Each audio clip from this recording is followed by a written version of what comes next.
Welcome back to another episode of Infidelity Tales Lab. Before we begin, tell us, where in the world are you watching from? Now, let's dive into today's story. Chapter 1.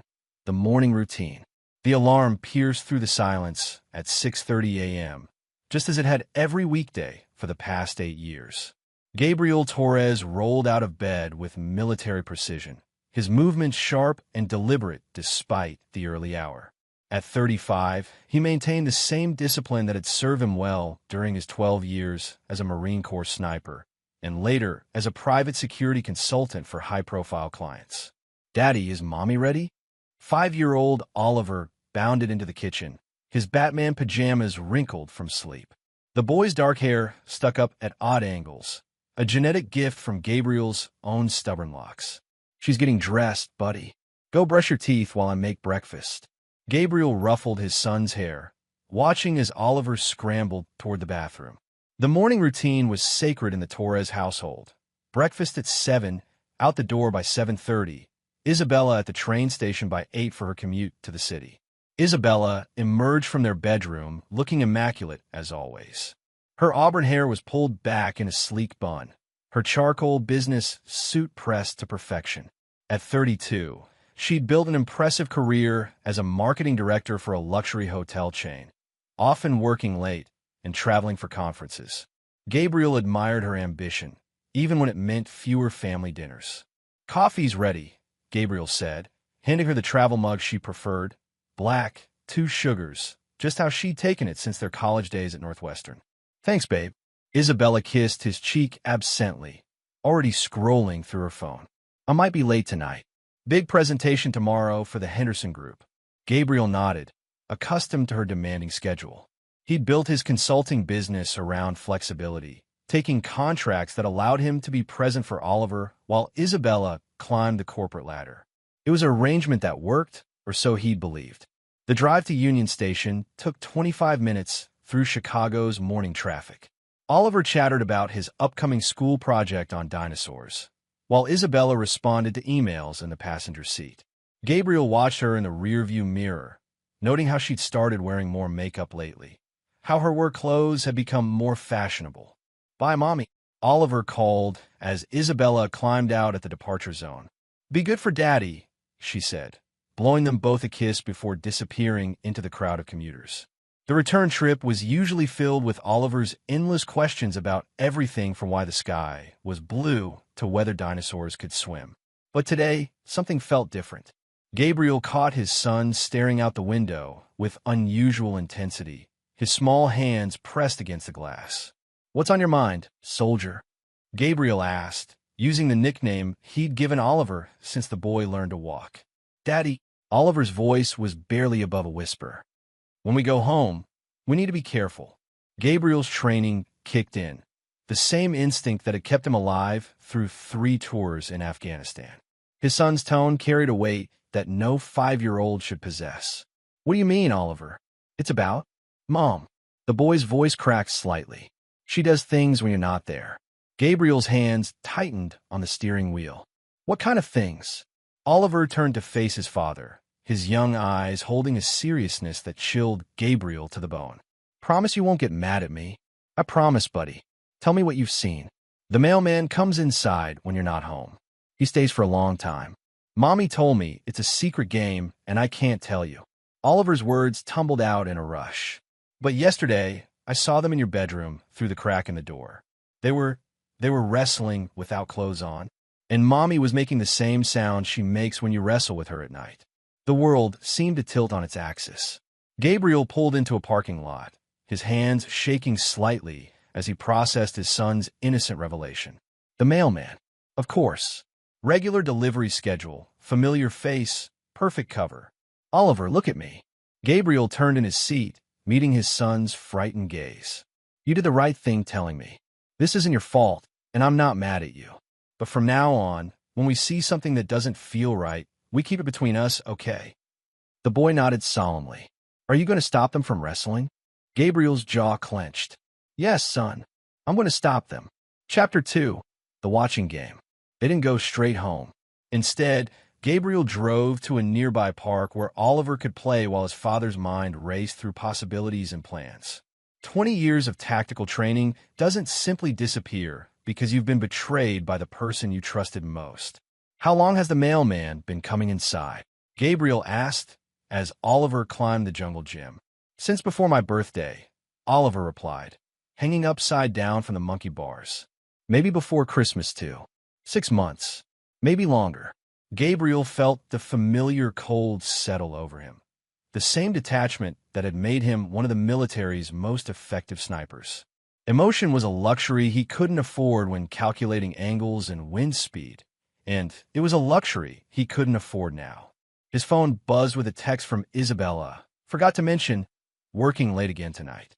Don't wait up. Love you. Gabriel stared at the message, analyzing it with new eyes. The timing was too convenient, the excuse too familiar. He wondered how many late nights had actually been spent with their mailman in his own bed. Daddy, can we go home now?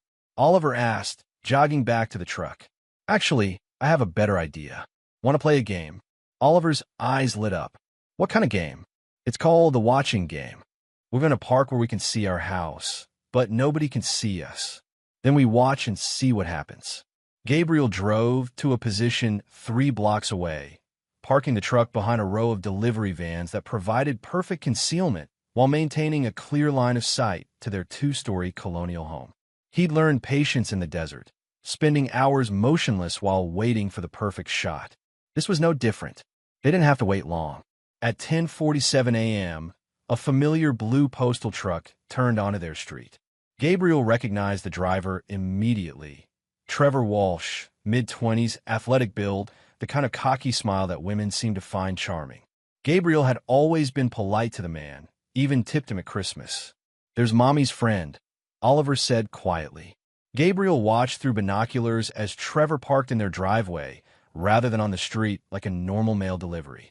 The man looked around cautiously before using what was clearly a house key to enter through the front door. 37 minutes. Gabriel murmured when Trevor finally emerged, his uniform slightly disheveled. The mailman locked the door behind him and drove away, whistling. Is the game over now, Daddy? Not yet, buddy. We're going to play this game a few more times. Over the next week, Gabriel documented everything. Trevor arrived every Tuesday and Thursday at approximately 10:45 a.m., always staying between 30 and 45 minutes. He had a key, suggesting this arrangement had been going on for some time. Gabriel photographed the license plate, the exact times, even managed to capture images of Trevor's face as he left their house. But Gabriel wanted more than evidence of an affair. He wanted to understand the full scope of the betrayal. Thursday morning, after dropping Isabella at the station, Gabriel called his old military contact, Rico Valdez, who now ran a private investigation firm in Denver. I need a complete background check, Gabriel said without preamble. Trevor Walsh, Chicago postal worker, DOB probably 1998 or 1999. Personal or professional? Very personal. Rico didn't ask questions. Within hours, Gabriel had Trevor's full history. 3 previous affairs with married women on his route, a gambling problem, 2 DUIs, and a restraining order from an ex-girlfriend who'd accused him of stalking. Gabriel felt the familiar calm settle over him as he studied the information. Trevor Walsh wasn't just sleeping with his wife. He was a predator who specialized in targeting married women while their husbands were away. Oliver, Gabriel said that evening as they ate dinner, remember when we talked about keeping secrets between us? The boy nodded, twirling spaghetti on his fork. Tomorrow, we're going to play the watching game one more time. But this time, Daddy needs to go inside the house while you wait in the truck. Can you be brave for me? Are you going to stop Mommy's friend from coming over? Gabriel met his son's eyes. Yes, Oliver. I'm going to stop him. Forever. Chapter 3. The First Move. Friday morning brought unseasonably warm weather for October in Chicago. Gabriel had planned for this day with military precision, down to the last detail. As they drove Isabella to the station, she seemed more nervous than usual, checking her phone constantly. Everything all right? Gabriel asked. Just work stress, she replied, but her hand was shaking slightly. I'll probably be late again tonight. Of course you will, Gabriel thought, but smiled instead. Don't work too hard. At exactly 10:30 a.m., Gabriel parked the truck 2 blocks away with Oliver inside, the doors locked and the air conditioning running. Remember what we practiced? Gabriel told his son.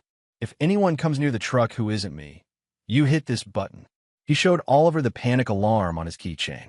Then you call Uncle Rico. Gabriel had programmed Rico's number into a prepaid phone for emergencies. I remember, Daddy. Be careful. Gabriel made his way through the backyards, using the same stealth techniques that had kept him alive overseas. He entered through the basement window he'd deliberately left unlatched, moving silently through his own home like a ghost. At 10:47 a.m., right on schedule, he heard the front door open. Isabella. Trevor's voice called out. I brought lunch. Gabriel crept up the basement stairs, staying in the shadows. Through the kitchen doorway, he could see Trevor setting out Chinese takeout containers on the dining room table, the same table where Gabriel ate breakfast with his son every morning. When Trevor headed upstairs, probably to wait in the master bedroom, Gabriel followed. Surprise, Gabriel said quietly as he stepped into his own bedroom doorway. Trevor spun around, his face cycling through confusion, fear, and panic in rapid succession. He was already half undressed, his postal shirt hanging open. Gabriel, I was delivering. Trevor stammered. A package to my bedroom? While using the key my wife gave you. Gabriel's voice was conversational, almost friendly. Sit down, Trevor. Look, man, I can explain. I said sit down. Something in Gabriel's tone made Trevor comply immediately. He perched on the edge of the bed where Gabriel slept every night, where his son sometimes crawled in during thunderstorms. Gabriel pulled out his phone and showed Trevor the photographs. Thursday, October 3rd, 10:47 a.m. to 11:23 a.m. Tuesday, October 8th, 10:45 a.m. to 11:31 a.m. Should I continue? Trevor's face went pale. It's not what you think. Really?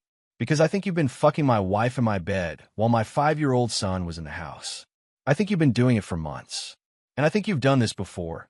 Sarah Martinez on Elm Street, Jennifer Park on Oak Avenue, Linda Chun on Maple Drive. Gabriel recited the names from Rico's report, watching Trevor's eyes widen with each one. How did you? I know a lot of things, Trevor. I know about your gambling debts. I know about the restraining order.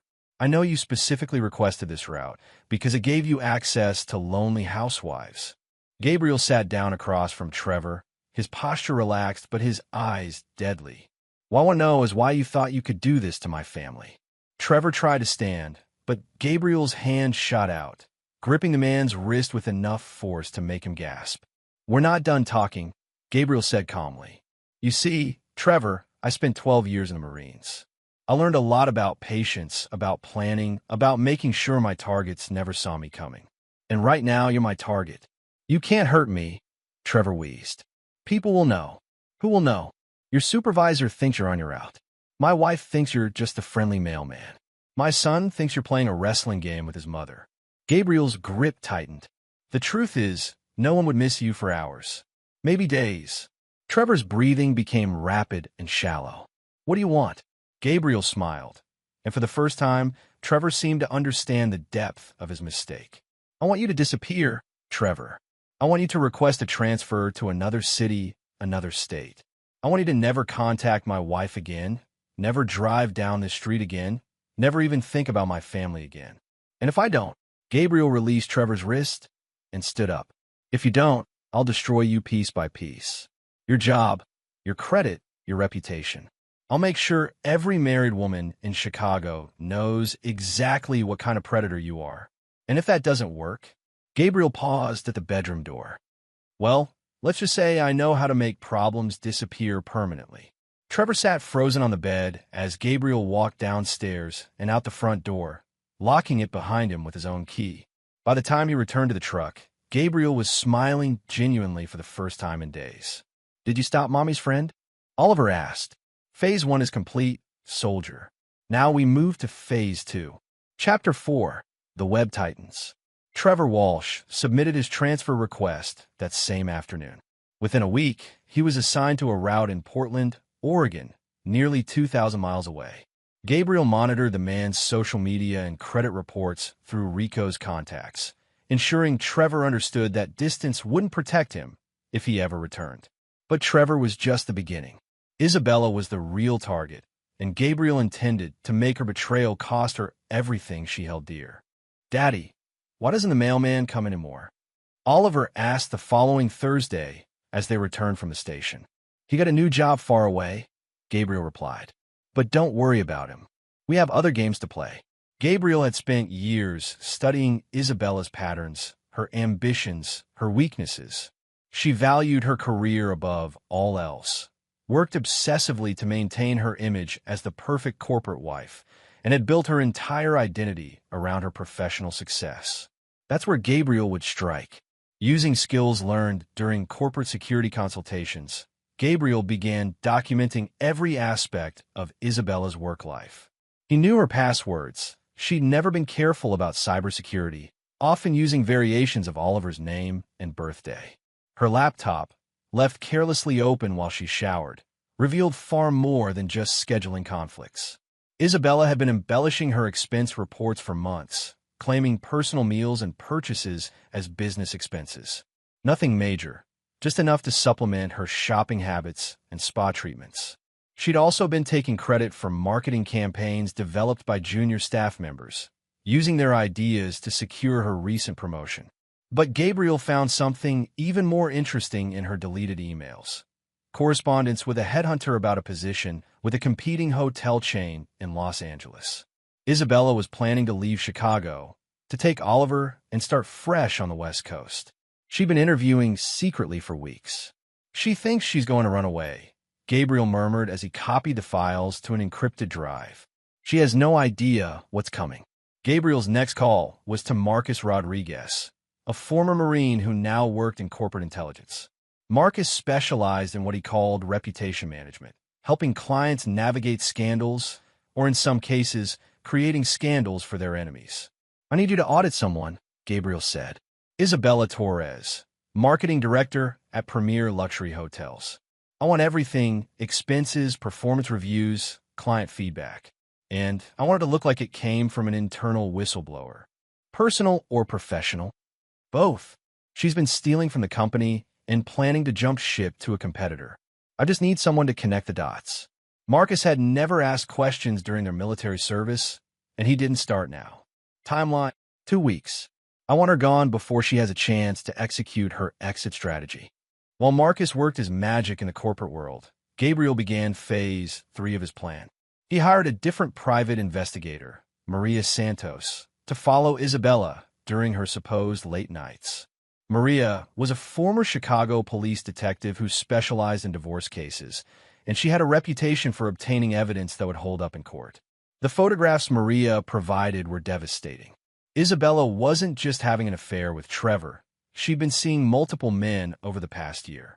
The hotel bar she claimed to visit for networking events was actually a high-end pickup spot where she met wealthy guests. Maria documented at least 4 different encounters, complete with hotel room receipts and credit card statements. "Your wife has expensive tastes," Maria reported during their meeting at a coffee shop downtown. "She's been living a double life for at least a year, maybe longer. Designer clothes, spa treatments, luxury dinners, all paid for by her dates." Gabriel studied the photographs without emotion. Isabella laughing with a man old enough to be her father. Isabella kissing a younger man in the elevator of the Ritz-Carlton. Isabella entering hotel rooms with strangers while her husband believed she was building her career. "How long would you estimate this has been going on?" Gabriel asked. "Based on the pattern of credit card charges and hotel loyalty program data, at least 18 months. Probably started around the time she got her promotion." Gabriel nodded, filing the information away. Isabella's betrayal wasn't just about Trevor. It was a systematic pattern of infidelity and deception that had begun long before the mailman entered their lives. "I need one more thing," Gabriel told Maria. "I need you to document her meeting with the headhunter. She's planning to leave the state with my son, and I need proof of her intentions." Maria smiled grimly. "Consider it done." Chapter 5. The Trap Springs. The first domino fell on a Wednesday morning. Isabella's phone rang as they were driving to the station, and Gabriel could hear the panic in her voice as she answered. What do you mean, there's an investigation? Isabella's face went white. I haven't done anything wrong. Gabriel kept his expression neutral as Isabella ended the call, her hands shaking. Problem at work? He asked innocently. Just some administrative nonsense. Nothing I can't handle. But Isabella's voice betrayed her fear. By the time Gabriel returned home after dropping Oliver at school, Isabella had called in sick and was frantically searching through her home office, shredding documents, and deleting files from her personal laptop. Too late, Gabriel thought as he watched through the window. Marcus had already provided copies of everything to Premier Luxury Hotel's internal audit team, along with an anonymous tip about Isabella's planned defection to their competitor. Gabriel's phone rang that afternoon. Rico's voice was tense. Your wife just hired a divorce attorney. Big gun from downtown, specializes in custody cases. Name? Patricia Kellerman. She's been calling around, trying to get dirt on you. Military records, financial history, anything she can use to paint you as unstable. Gabriel almost laughed. Isabella was still thinking like an amateur, trying to play defense when she should have been running. What do they find? Clean slate. Your records are sealed under national security provisions, and your financials show steady income from legitimate consulting work. She's got nothing. Good. Keep monitoring her communications. I want to know every move she makes. That evening, Isabella paced the kitchen while Gabriel cooked dinner, her professional composure completely shattered. Gabe, I need to ask you something, she said, her voice carefully controlled. If something happened to my job, would you support me while I look for something new? Gabriel looked up from the stove, feigning concern. Of course. What's wrong? There's been some kind of internal audit. Probably just routine, but you know how corporate politics can be. Isabella sat down at the kitchen table, wrapping her hands around a coffee mug. I might need to take some time off while things get sorted out. We'll figure it out, Gabriel assured her, placing a comforting hand on her shoulder. Family sticks together, right? Isabella nodded, tears threatening to spill over. Right. Family first. Gabriel squeezed her shoulder gently, thinking about the photographs in his safe, the recorded phone calls, the evidence of her planned escape with Oliver. Always. The second domino fell 3 days later. Isabella was terminated from her position at Premier Luxury Hotels, effective immediately. Security escorted her from the building with a box of personal items, her corporate credit cards confiscated, her access to company systems permanently revoked. Gabriel received the news from Marcus 30 minutes before Isabella's humiliated call. They're saying I falsified expense reports, Isabella sobbed over the phone. They're threatening to press charges unless I pay back what they claim I owe. How much? Gabriel asked, already knowing the answer. $47,000. Plus penalties. Gabe, I don't have that kind of money. We'll figure something out, Gabriel said calmly. Come home. We'll talk about it. But Isabella didn't come home. According to Maria's surveillance, she went straight to her attorney's office, then to a bank, then to a hotel bar, where she proceeded to drink herself into near unconsciousness. Gabriel picked up Oliver from school and took him for ice cream, letting his son chatter about his day while Gabriel planned the final phase of his operation.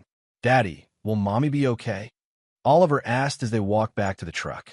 She seemed sad this morning. Mommy made some bad choices, soldier.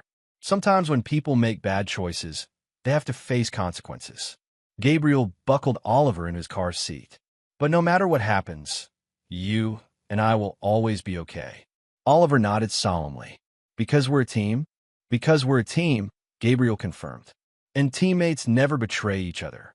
That night, Isabella stumbled through the front door at nearly midnight, reeking of alcohol and desperation. Gabriel was waiting in the living room, divorce papers spread across the coffee table. We need to talk, he said quietly. Chapter 6, The Reckoning. Isabella stood swaying in the doorway, her designer dress wrinkled, her makeup smeared from crying.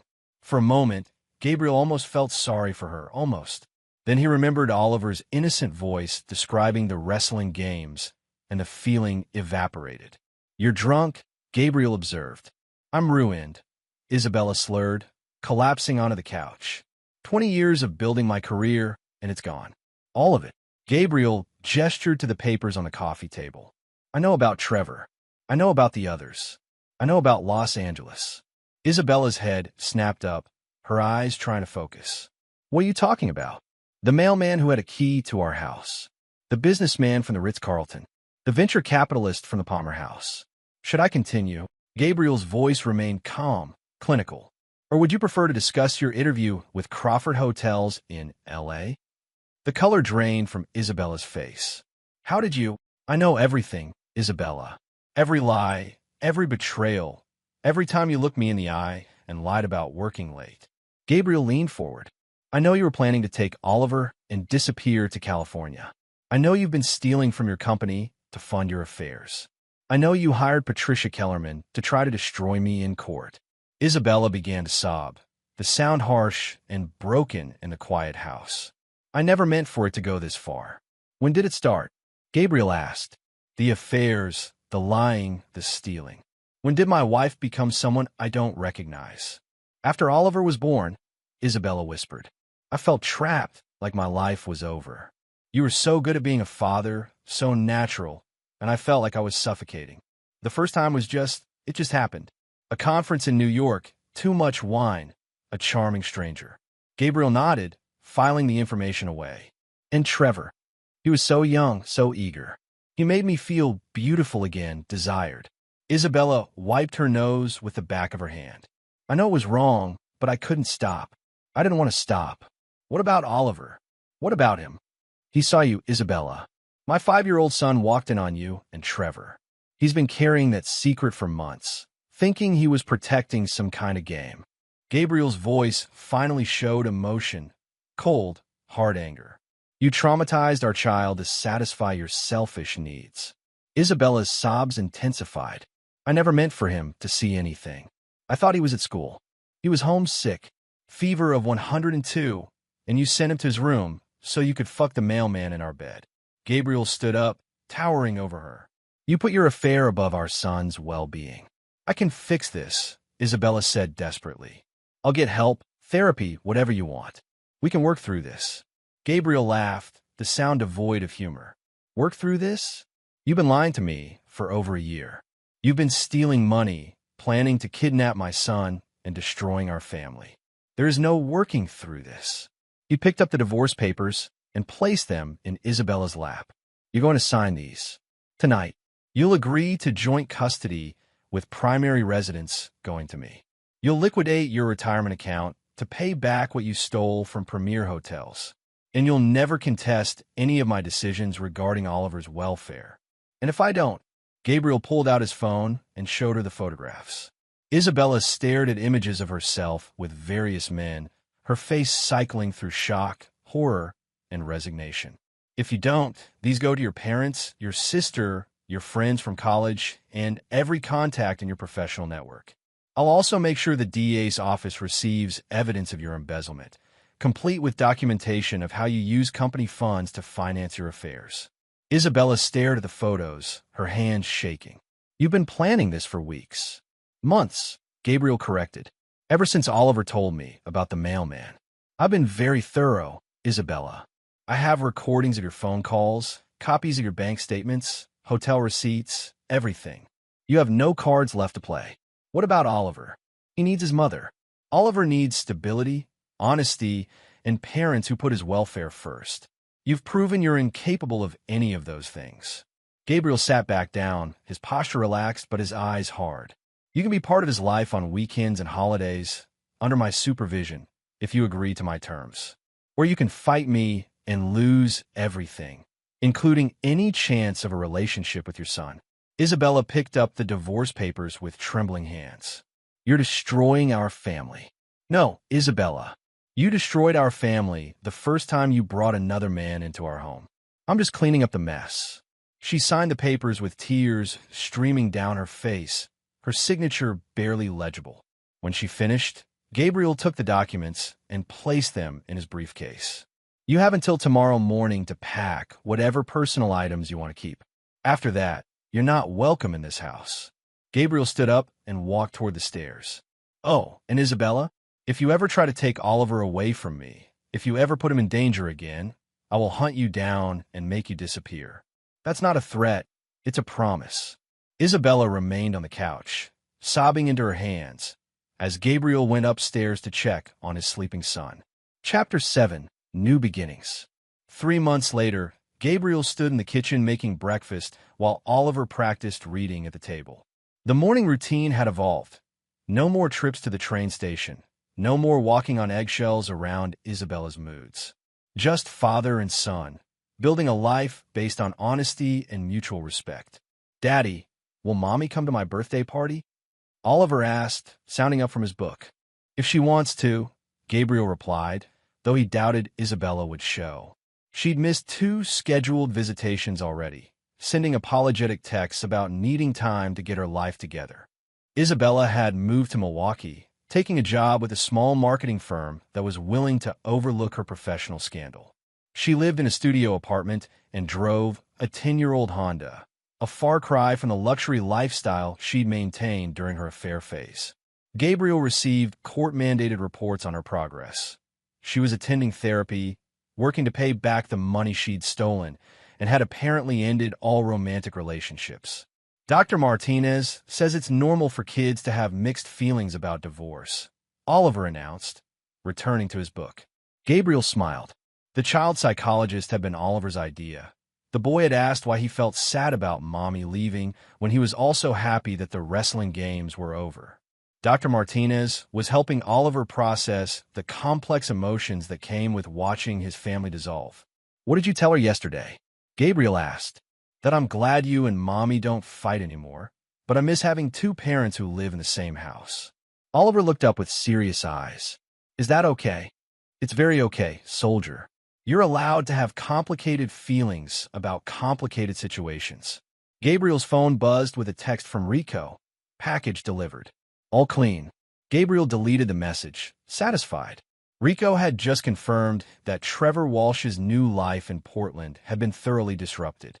The predatory mailman had been arrested for stalking a married woman on his new route. Apparently, some habits were hard to break. The arrest, combined with Gabriel's anonymous tips to the Postal Service about Trevor's pattern of affairs, had resulted in termination and a federal investigation into mail fraud. Trevor would never threaten another family. Gabriel's consulting business had expanded significantly since the divorce. Word had spread through private security circles about his expertise in personal protection services, and he'd been hired by 3 other betrayed spouses to investigate and document their partners' infidelities. Gabriel found the work satisfying, helping people uncover the truth and protect their children from narcissistic, destructive parents. "Daddy, someone's at the door," Oliver called from the living room. Gabriel checked the security monitor and frowned. Isabella stood on the front porch, looking nervous and carrying a wrapped present. "It's Mommy," Gabriel told Oliver, who immediately brightened. Isabella had lost weight, her once perfect appearance replaced by a more natural, subdued look. She wore jeans and a simple sweater, her hair pulled back in a ponytail instead of her trademark business-appropriate bun. "Hi," she said quietly when Gabriel opened the door. "You're 3 hours early," Gabriel observed. "And we haven't confirmed this visit." "I know. I was hoping we could talk before I spend time with Oliver." Isabella's voice was different, smaller, less confident. "I have something I need to say." Gabriel studied her for a long moment, then stepped aside. "Oliver, Mommy's here for a visit. Why don't you show her your dinosaur project?" As Oliver dragged his mother toward his display of plastic dinosaurs, Gabriel remained vigilant. Trust, once broken, couldn't be rebuilt with simple apologies and changed behavior. Isabella would have to prove herself over time, if she ever could. "This is amazing, honey," Isabella told Oliver, examining his carefully arranged dinosaur habitat. "Tell me about this one." "That's a velociraptor. They hunted in packs and were super smart. Daddy says they're like military teams because they work together." Oliver launched into an enthusiastic explanation, and for a moment, Gabriel could see the shadow of the family they might have been. After an hour of playing with Oliver, Isabella approached Gabriel in the kitchen. "I've been thinking about what you said that night," she began. About Oliver needing parents who put his welfare first. I realize I never did that. I put my needs, my wants, my selfish desires above everything else. Gabriel continued washing dishes, letting her talk. I don't expect forgiveness. I don't expect us to get back together. But I want you to know that I'm trying to become someone worthy of being Oliver's mother. Isabella's voice was steady, sincere. I'm in therapy twice a week. I paid back everything I stole. I haven't been with anyone since we signed the papers. Good for you, Gabriel said neutrally. I know it doesn't fix anything. I know I destroyed something beautiful and precious, and I'll regret that for the rest of my life. Isabella wiped her eyes. But Oliver is innocent in all this. He deserves better than what I gave him. Gabriel turned to face her. He deserves a mother who chooses him over her own convenience. Every time, without question. I know, and I'm trying to learn how to be that person. Gabriel nodded slowly. Then keep trying. Prove it with actions, not words. Show up when you say you will. Put his needs first. Be honest about your limitations. He paused. And never, ever bring another man around him unless you're prepared to make that a permanent relationship. Understand. I hope you do, because there won't be another chance after this. Disappoint him again, and you'll lose him forever. Isabella nodded, tears flowing freely. I won't let him down. Gabriel watched as she returned to Oliver, sitting on the floor to examine his latest Lego creation. Time would tell if Isabella could truly change, or if this was just another performance designed to manipulate the situation to her advantage. Either way, Gabriel would be watching. Chapter 8, The Final Test. 1 year after the divorce was finalized, Gabriel received an unexpected call from Patricia Kellerman, Isabella's former attorney. Mr. Torres, I have an unusual situation I'd like to discuss with you, the lawyer said. It concerns your ex-wife. Gabriel was immediately suspicious. I thought you no longer represented Isabella. I don't, but I have information you need to know, and frankly, I'm not sure who else to call. Patricia's voice carried an urgency that made Gabriel pay attention. Can we meet? Preferably somewhere private. They met at a coffee shop in suburban Naperville, far from Gabriel's usual haunts. Patricia looked tired, older than her 40-something years. Isabella came to see me last week. Patricia began without preamble. She wanted to know if there was any way to modify the custody agreement to give her primary residence of Oliver. Gabriel's blood turned cold. On what grounds? That's just it. She didn't have grounds. When I explained that she needed to demonstrate a significant change in circumstances, she asked about your military background. Specifically, she wanted to know if PTSD could be ground for declaring you an unfit parent. And you told her? I told her it was impossible without evidence of actual unfitness, which she doesn't have. But Gabriel, Patricia leaned forward.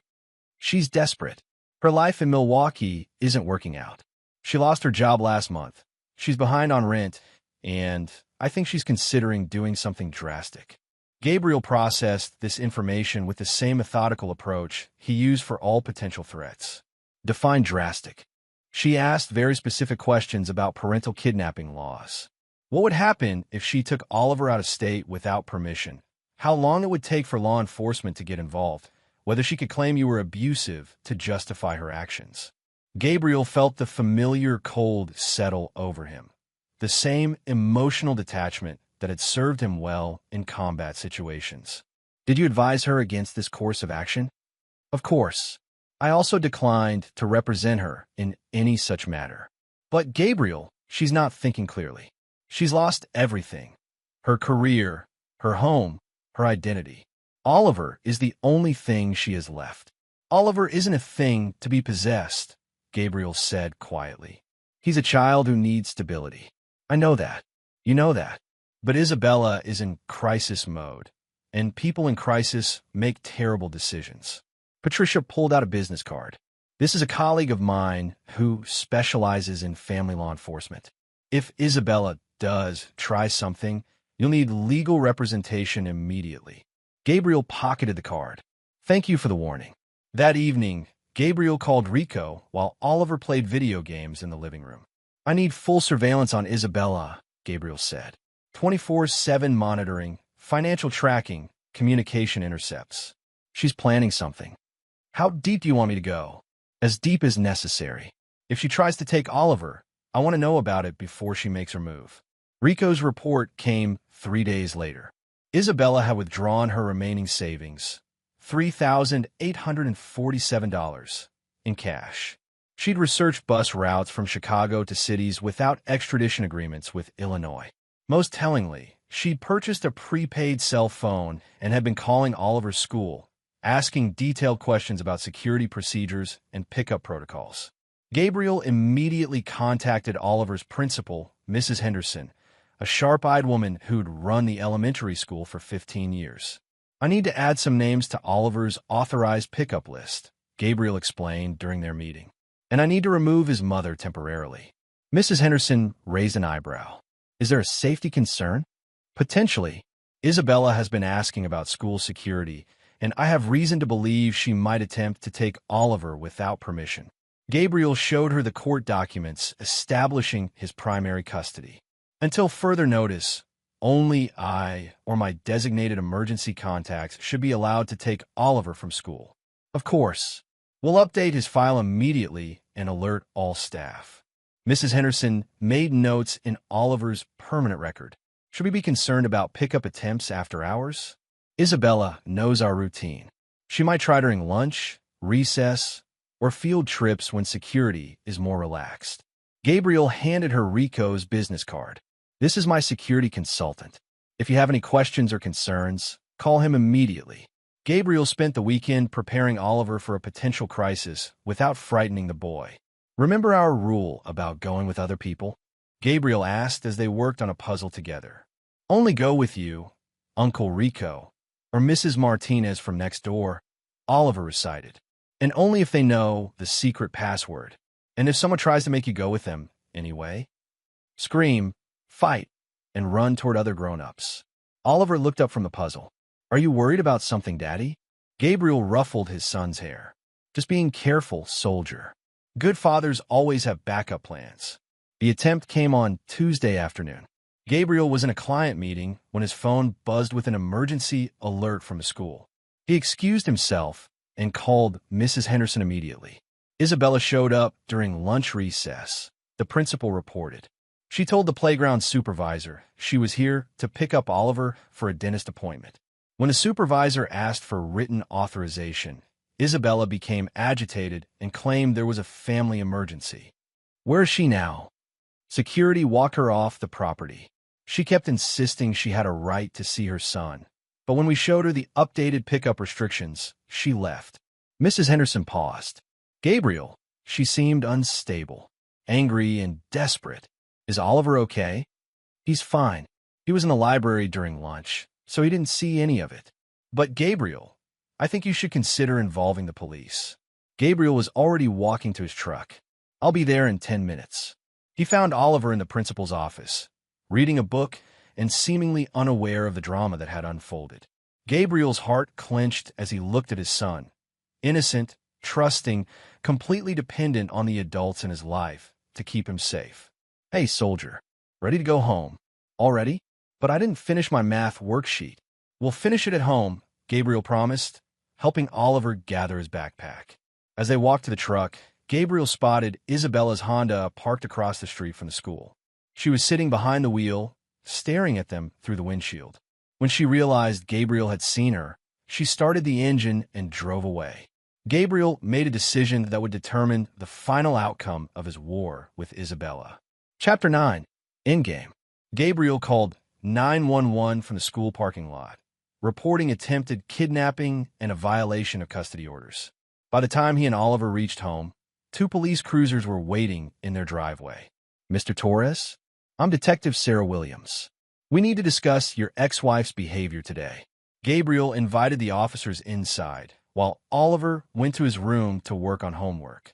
In the living room, Gabriel laid out the complete file he'd been building on Isabella's instability, the failed pickup attempt, her recent job loss, the legal consultation about changing custody, and the surveillance evidence of her planning. "She's been escalating," Gabriel explained. "First the questions about my fitness as a parent, then researching parental kidnapping laws, now attempting to take Oliver from school without authorization. Detective Williams studied the documents. This is very thorough. You've been monitoring her activities? I have a private investigator on retainer. Given Isabella's history of deception and her recent desperate circumstances, I felt it was necessary to protect my son. We'll issue a warrant for her arrest, Detective Williams decided. Attempted kidnapping, violation of custody orders, and harassment. Do you have a current address? Gabriel provided Isabella's Milwaukee apartment information, knowing it was probably too late. Rico had reported that Isabella hadn't returned to her apartment since morning, and her car wasn't in its assigned parking space. The detective's radio crackled with an update. Isabella's Honda had been spotted at Chicago O'Hare Airport, abandoned in the long-term parking garage. Airport security was reviewing footage to determine if she'd boarded a flight. She's running, Gabriel realized. She knows she's burned all her bridges.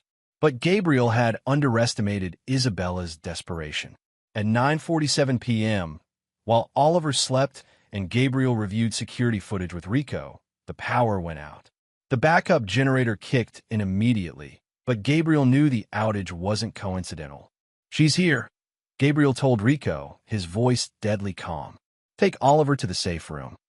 Gabriel had converted the basement panic room during the divorce proceedings, installing it ostensibly for general security, but really in anticipation of this exact scenario. Rico swept Oliver from his bed and carried the sleepy boy downstairs while Gabriel armed himself and checked the perimeter. Isabella had learned some tradecraft during their marriage, absorbing Gabriel's security lessons through osmosis. She'd cut the power at the street transformer, approached through the neighbor's backyard, and disabled the rear motion sensors. But she'd made one crucial mistake. She didn't know about the infrared cameras Gabriel had installed after the divorce. Gabriel watched on his tablet as Isabella tried to jimmy the basement window she'd seen him use months earlier. She'd lost weight, making her more agile, and she moved with the desperation of someone who had nothing left to lose. Gabriel could have called the police, could have waited for backup, could have handled this through official channels. Instead, he chose to end it personally. He opened the basement door silently, moving through his own house like a ghost. Isabella was halfway through the window when Gabriel spoke. Hello, Isabella. She spun around, losing her balance and falling into the basement in a tangle of limbs. Gabriel descended the stairs slowly, taking his time. This is breaking and entering, Gabriel observed conversationally. Also stalking, attempted kidnapping, and violation of a restraining order. Isabella struggled to her feet, her face wild with desperation. I want my son. He's not your son anymore. You gave up that right when you chose strangers over your family. I made mistakes, Isabella screamed. People make mistakes. That doesn't mean I should lose my child forever. Gabriel studied her with clinical detachment. Isabella's hair was unwashed, her clothes wrinkled and stained. She'd lost more weight than was healthy, and her eyes had the manic gleam of someone who'd stopped sleeping regularly. You didn't make mistakes, Isabella. You made choices. Deliberate, selfish choices over and over again for more than a year. Gabriel moved closer, backing her against the basement wall. You chose to betray your marriage. You chose to traumatize Oliver. You chose to steal money to fund your affairs. And now you're choosing to become a criminal rather than accept the consequences of your actions. I'm his mother. You're a stranger who shares his DNA. A real mother protects her child, puts his needs first, creates stability and security.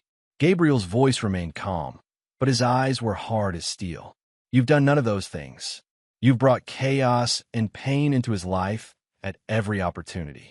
Isabella pulled a knife from her jacket, a small utility blade that would be more dangerous to herself than to Gabriel. I'm taking him with me. Tonight, I'll disappear, and you'll never find us. Gabriel almost smiled. Isabella, I spent 12 years hunting people who didn't want to be found. You lasted 6 hours as a fugitive before abandoning your car at the airport. You think you can hide from me with a 5-year-old in tow? I'll do whatever it takes. No, you won't. Because you're not willing to actually sacrifice for Oliver. You never were. Gabriel took another step forward, ignoring the knife.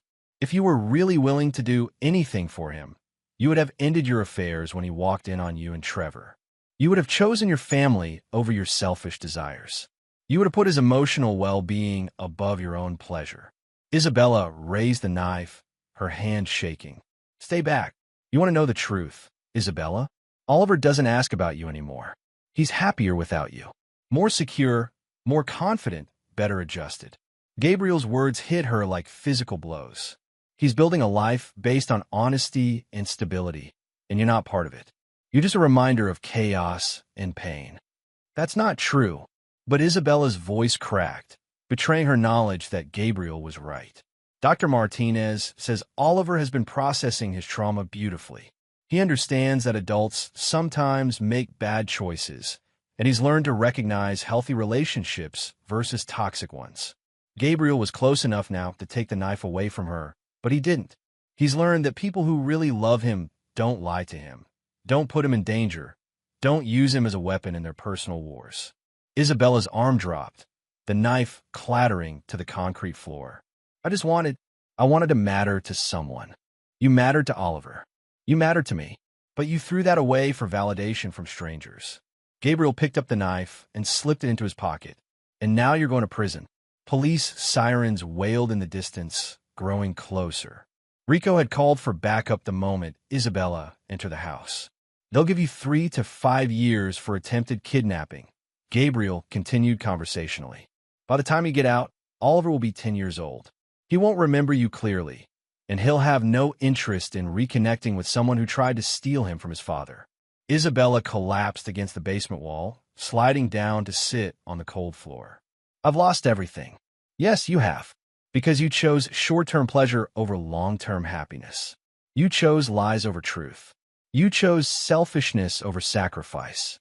Gabriel heard the police entering through the front door.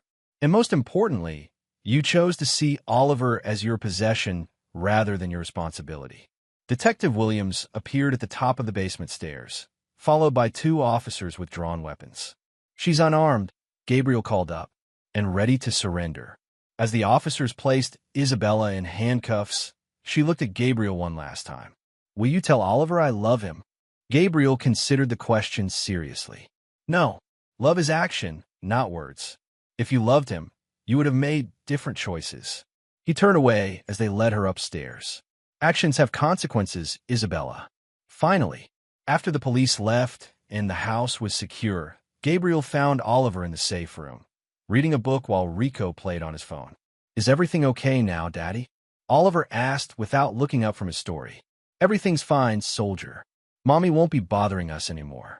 Oliver nodded and returned to his book, accepting the news with the resilience that had carried him through his parents' divorce and his mother's abandonment. Gabriel watched his son read, thinking about the choices that had led them to this moment.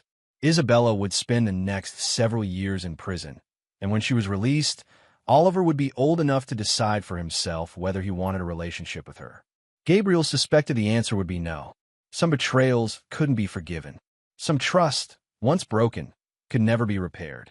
And some people, when given the choice between their children's well-being and their own desires, would always choose themselves. Gabriel had learned those lessons in the Marines, where a single act of selfishness could get your entire squad killed. Now he'd taught them to his son, who would grow up understanding that loyalty, honesty, and sacrifice were the foundations of any meaningful relationship. Ready to go upstairs? Gabriel asked. Can we have hot chocolate? Oliver asked hopefully. Absolutely. As they climbed the basement stairs together, Gabriel reflected on the war he'd just won. Isabella was gone, Oliver was safe, and their life could finally move forward without the shadow of betrayal hanging over them. He'd kept his promise to himself and to his son. He'd never forgiven, never forgotten, and never let those who betrayed his family escape the consequences of their choices. Some men might have called it ruthless. Gabriel called it justice. And there you have it. Another story comes to an end. What did you think? I'd love to hear your thoughts in the comments below. If you enjoy this story, consider joining our community by subscribing. It means the world to us. For more stories like this one, check out the recommended videos on screen. And I'll see you there. Welcome to Infidelity Tales Lab. We're grateful you've chosen to join us today. Tell us, Which part of the world are you watching from? Big city? Small town? Country? We'd love to know. Now, let's dive into today's story. Chapter 1. Foundations. Maxwell Reed had always been the outsider. Growing up in South Boston with a single mother who worked 3 jobs to keep food on the table, he learned early that the world doesn't hand out favors. At 12, he coded his first program. By 16, he was fixing computers for local businesses. By 20, he had dropped out of his scholarship at MIT to pursue his vision: security software that could adapt to new threats in real time. Everyone said he was crazy. Everyone except Olivia Campbell. They met at a charity gala where Maxwell had been hired to upgrade the venue's outdated systems. Olivia, draped in a midnight blue gown that probably cost more than his annual rent, had approached him while he was troubleshooting a glitch. "You look like the only person here who's actually working," she'd said, her smile revealing perfect teeth. "I'm Olivia." "Maxwell," he'd replied, not looking up from his laptop. "And I'm a bit busy right now." Instead of walking away offended, she'd laughed. Finally, someone who doesn't fawn over the Campbell name. That had made him look up. The Campbells were Boston royalty, old money with tentacles in everything from banking to real estate. Lawrence Campbell, Olivia's father, was practically an institution. "Should I be impressed?" Maxwell had asked. "God, no," Olivia had replied, lowering her voice. "It's refreshing to meet someone who isn't." Their romance had been unexpected. Olivia, with her private school education and summers in the Hamptons, seemed worlds apart from Maxwell. But she had a rebellious streak that matched his independence. When Lawrence Campbell found out his daughter was dating that nobody from Southie, he'd been livid. When Olivia announced their engagement 8 months later, Lawrence had threatened to disown her. "You'll come crawling back when he fails," Lawrence had predicted during a tense family dinner. Men like him always do. Olivia had stormed out, Maxwell following close behind. That night, as they sat on the roof of his cramped apartment building, looking at the city lights, Olivia had made him a promise. "I choose you, Max. Not my father's money, not the Campbell name. You." They married at City Hall a week later. No Campbells attended. For 3 years, they lived in relative happiness. Maxwell's startup, Shield Core, operated out of a converted warehouse space. Olivia got a job at an art gallery, against her father's wishes. They weren't rich, but they were comfortable. More importantly, they were free. Then came the market crash. Investors pulled out. Maxwell's primary business partner, Peter Sullivan, suffered a heart attack and had to step away. Shield Core began bleeding money. Maxwell worked 18-hour days trying to save his company. Nights when he crawled into bed at 3 a.m., Olivia was already asleep. Mornings when he woke at 5 a.m., she was still sleeping. The distance between them grew. "You promised we'd go to Paris for our anniversary," Olivia reminded him one night over a dinner he was too stressed to eat. "The company's in trouble, Liv. You know that." "The company's always in trouble," she snapped. "I gave up everything for you, Max." He looked at her then, really looked, and saw something had changed. The rebellious girl who defied her father was gone. In her place sat a woman who had begun to wonder if she'd made the wrong choice. The next day, an invitation arrived at their apartment. Lawrence Campbell's 60th birthday celebration at the family estate in Beacon Hill. Olivia wanted to go. "He's still my father, Max. The man who said I'd fail and you'd come crawling back? That father." "People change," Olivia insisted.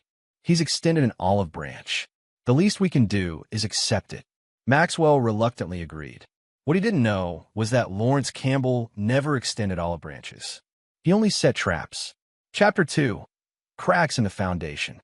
The Campbell estate stood as a monument to old money, its red brick facade and wrought iron gates proclaiming generations of wealth and influence.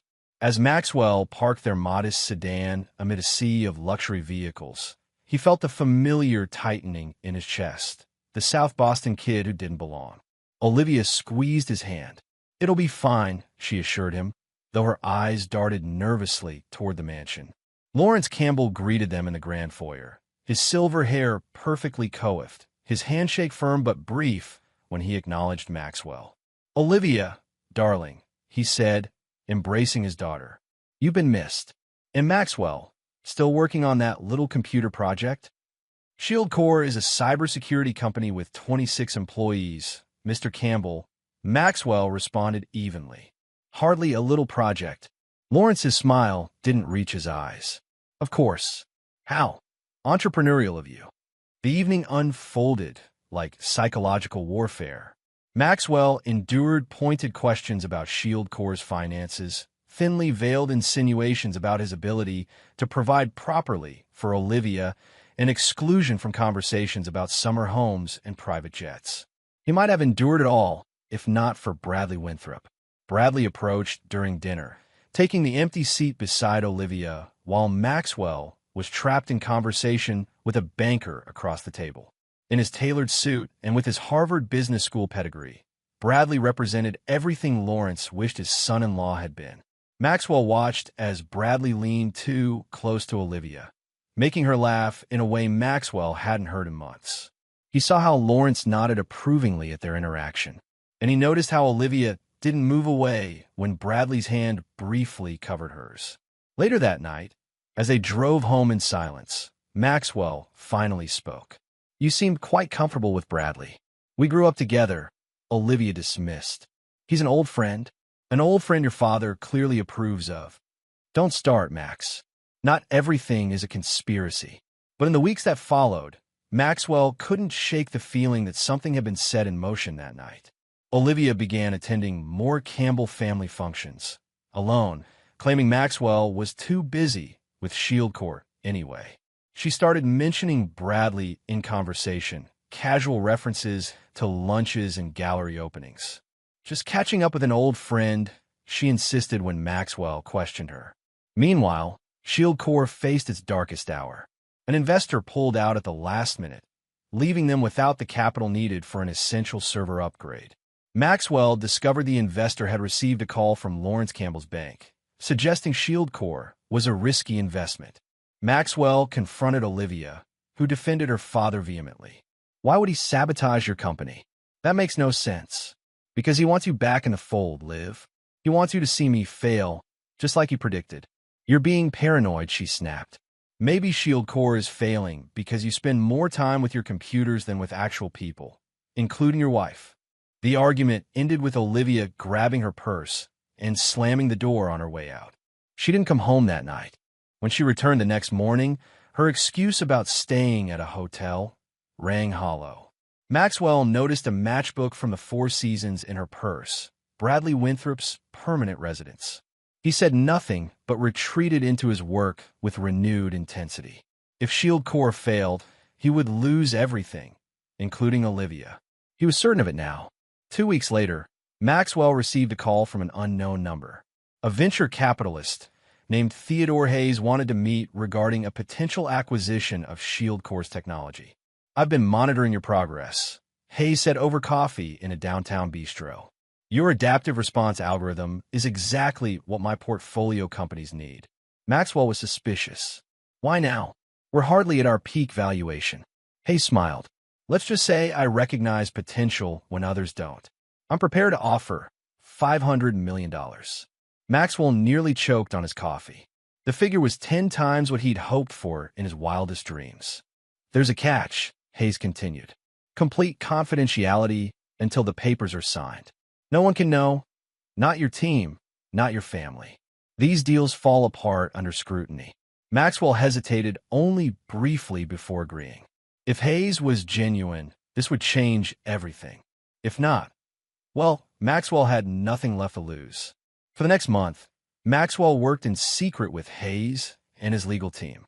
He told Olivia he was pursuing a last-ditch investor to save the company. She barely seemed to notice his absences anymore, too busy with her rediscovered social life among the Campbell elite. The night before the acquisition papers would be signed, Maxwell came home early to find a note from Olivia. "Dinner with father tonight. Don't wait up." A quick check of their shared calendar revealed no such dinner. A call to Lawrence Campbell's house confirmed his suspicion. Lawrence was out of town on business. Maxwell drove to the Four Seasons. Chapter 3.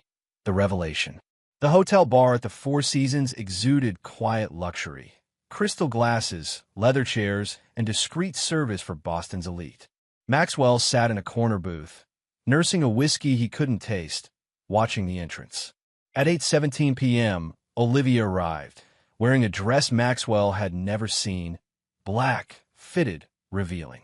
Bradley Winthrop greeted her with a kiss that lingered too long for old friends. They took a table in the opposite corner, holding hands across its polished surface. Maxwell could have confronted them then, created a scene in the Four Seasons cultivated calm. Instead, he paid his bill and left. The coldness spreading through him had nothing to do with the autumn air outside. Back at their apartment, he packed a small bag with essentials. The acquisition papers would be signed tomorrow at 9 a.m. By noon, he would be worth $500 million.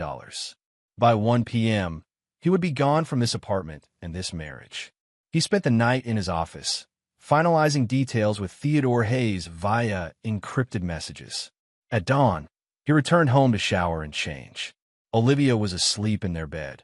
Her perfume mingled with an unfamiliar cologne. The signing proceeded without a hitch. Hayes transferred the first payment, $100 million, immediately. The press release would go out at noon. "Congratulations," Hayes said, shaking Maxwell's hand. "You've just changed your life." "You have no idea," Maxwell replied. At 11:30 a.m., his phone buzzed with a text from Olivia. "Father wants to meet us for lunch. Important. Le Meridian, 12:30. Maxwell texted back, "I'll be there." The timing couldn't have been more perfect. Le Meridian's private dining room offered the discretion wealth demands. Lawrence Campbell sat at the head of the table, Olivia to his right, an empty chair to his left, presumably for Maxwell. Bradley Winthrop sat beside Olivia, their proximity speaking volumes. Lawrence barely looked up when Maxwell entered. "You're late," he said, checking his watch. It was exactly 12:30. "Actually, I'm right on time," Maxwell replied, remaining standing. Lawrence folded his hands on the table. "I'll come straight to the point, Maxwell. This charade has gone on long enough. My daughter deserves better than a failure like you." Maxwell didn't flinch. "Is that so? I'm prepared to be generous," Lawrence continued, removing a check from his jacket pocket and sliding it across the table. $1 million. In exchange for a quick, quiet divorce. Maxwell glanced at the check, then at Olivia, who wasn't meeting his eyes. "You knew about this?" he asked her. She finally looked up, a slight smirk playing on her lips. "Dad's right, Max. It's time to face reality. Shield Corps is tanking. You're drowning in debt. This way, everybody wins. Especially you and Bradley," Maxwell said quietly. Bradley at least had the decency to look uncomfortable. "Nothing personal, Reed. Business is business." "Indeed it is," Maxwell agreed, pushing the check back toward Lawrence. "Keep it. I just sold my startup yesterday." Lawrence scoffed. A transparent bluff. Maxwell pulled out his phone, opened the financial news app, and slid it across the table. The headline read, "Tech Security Breakthrough. Shield Corps acquired for $500 million." Lawrence's face drained of color. Olivia's eyes widened in disbelief. Furthermore, Maxwell continued, enjoying the moment. "The acquiring company is Hayes Innovation Group, a subsidiary of Reed Global Investments, which I established last year with a silent partner. As of 2 hours ago, Reed Global has also acquired a controlling interest in First Atlantic Bank." He turned to Lawrence. "I believe I own the bank that holds your mortgage now, among other things." Lawrence's jaw literally dropped. Olivia began stammering about misunderstandings and working things out. Bradley looked like he wanted to disappear. Maxwell stood. "Enjoy your lunch. My lawyers will be in touch regarding the divorce. Oh, and Mr. Campbell, your loan restructuring meeting next week has been moved up. Tomorrow, 9 a.m. I wouldn't miss it." He walked out without looking back, each step lighter than the last. The game had just begun. Chapter 4. Strategic Positioning.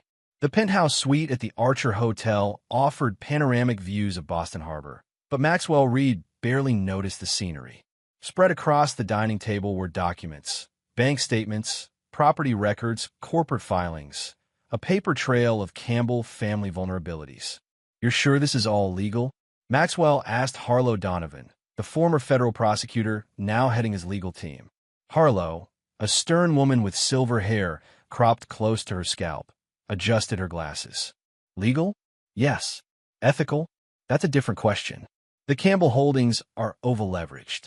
Lawrence has been using one company to prop up another for years. But not illegal, Maxwell clarified. No, but predatory. First Atlantic has been unusually accommodating with his loan terms. Now that you control the bank. Maxwell nodded. Now I control the terms. His phone buzzed. Olivia calling for the 12th time since yesterday's revelation. He silenced it without a glance. Another call came through Theodore Hayes. The Campbell property assessments you requested, Hayes said without preamble.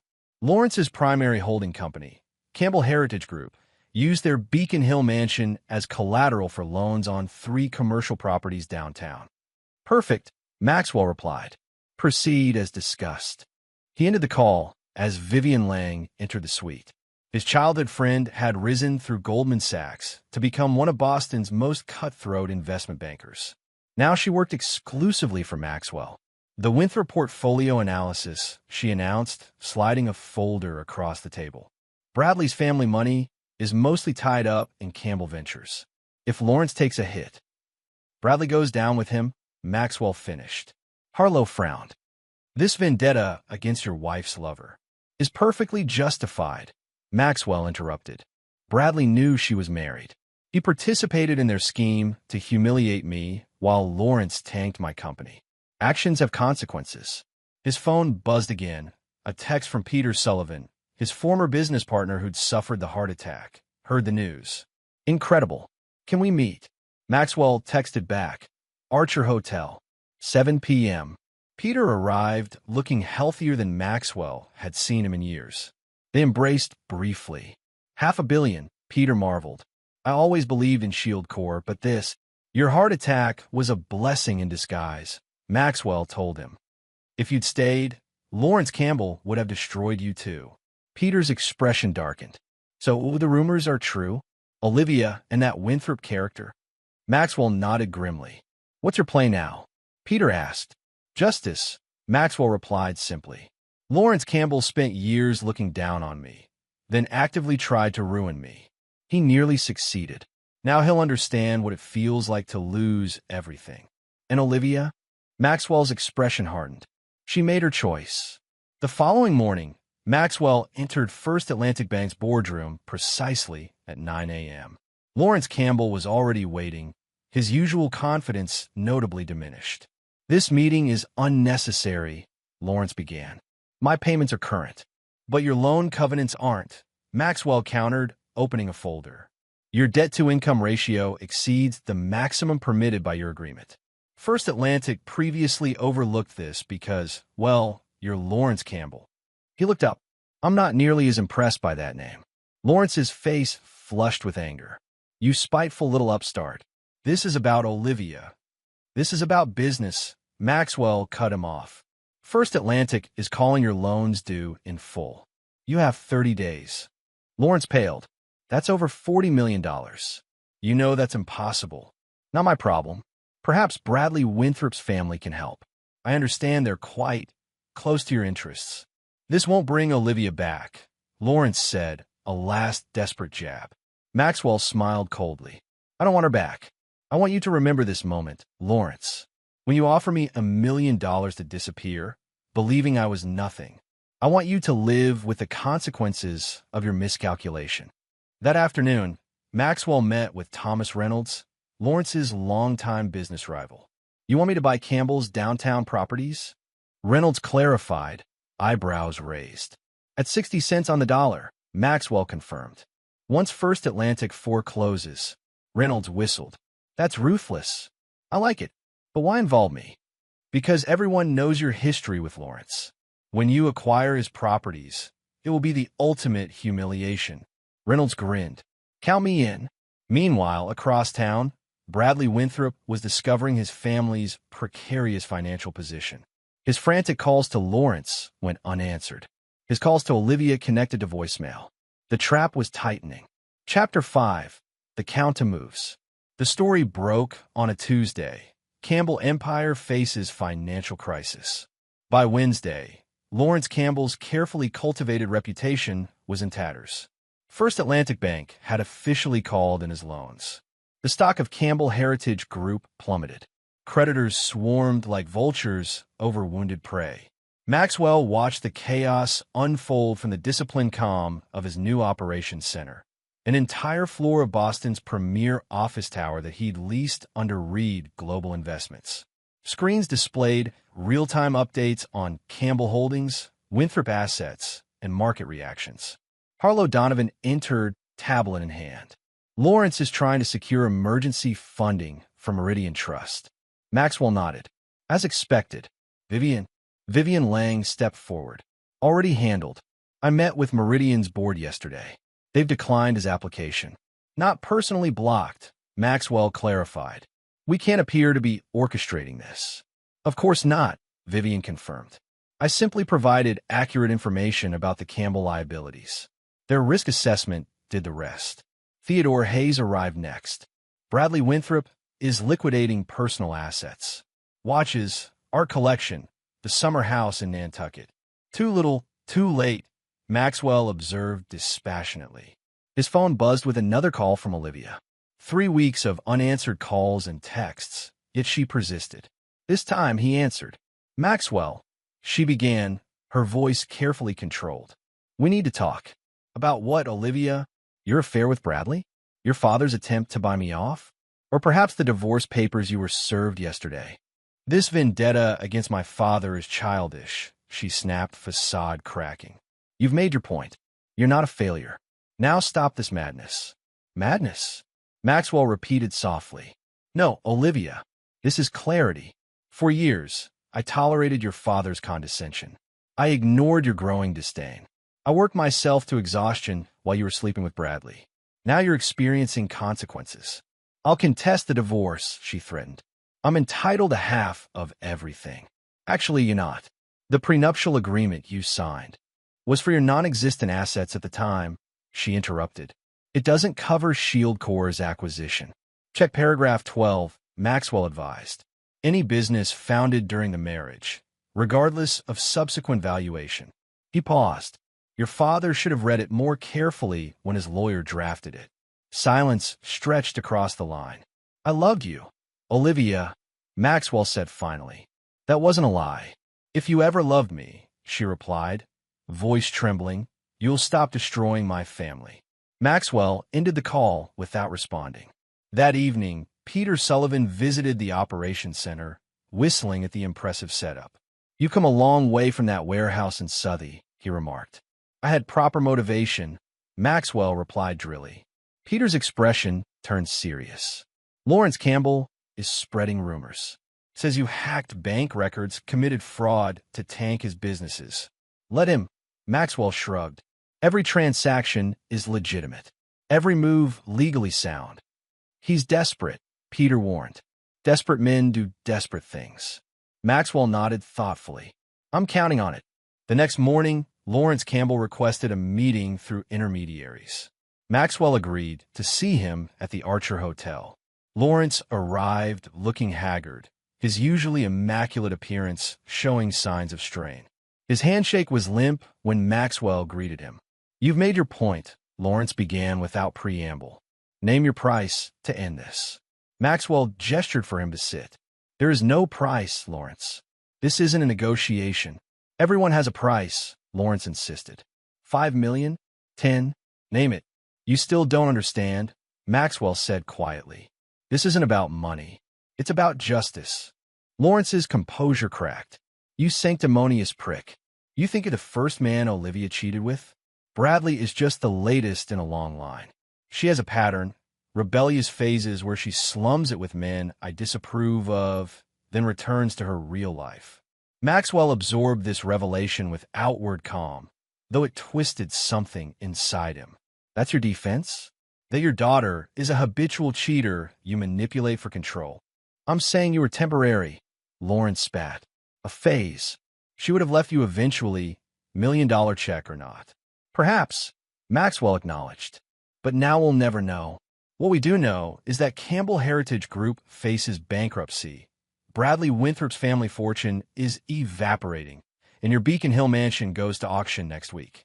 Lawrence lunged across the table, grasping for Maxwell's collar. Security appeared instantly, restraining the older man. "This isn't over," Lawrence snarled as they escorted him out. "Actually," Maxwell called after him, "it's only just beginning." Chapter 6: The Precipice.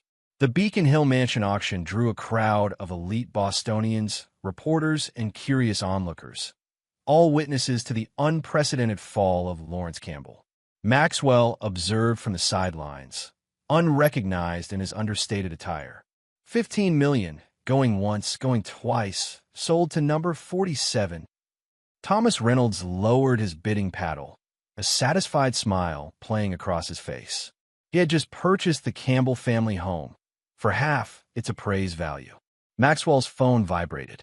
Theodore Hayes. Bradley Winthrop attempting to secure private loan through Harrison Financial. "Block it," Maxwell texted back. 10 minutes later, done. Across the room, Maxwell spotted Olivia, dressed in black as if attending a funeral. Their eyes met briefly before she looked away, her expression unreadable. As the crowd dispersed, Olivia approached him. "Enjoying the show?" she asked bitterly. "Just ensuring the right buyer prevailed," Maxwell replied. "Thomas Reynolds," she said, glancing toward the man now speaking with the auctioneer. "Dad's oldest enemy. That's particularly vindictive, even for you." "I learned from the best," Maxwell replied evenly. Olivia's composure slipped. "My father is in the hospital." "Maxwell. Stress-induced cardiac event. Are you satisfied now?" Something flickered in Maxwell's eyes. Not quite remorse, but acknowledgement. "That wasn't my intention." "But you're not sorry," she observed. "No," he confirmed. "I'm not." She studied him as if seeing a stranger. "What happened to you?" "I grew up," Maxwell replied. "Finally understood the game you and your father were playing." "It wasn't a game to me," Olivia insisted. "Not all of it. Save it for Bradley," Maxwell said dismissively. "How is he, by the way? I heard the Winthrop family assets aren't looking too healthy." Olivia's laugh was hollow. "Bradley dumped me last week. Said I was too much of a liability in the current climate." Despite everything, Maxwell felt a twinge of something, not sympathy exactly, recognition, perhaps, of Olivia being discarded just as she'd discarded him. "Karma," he said simply.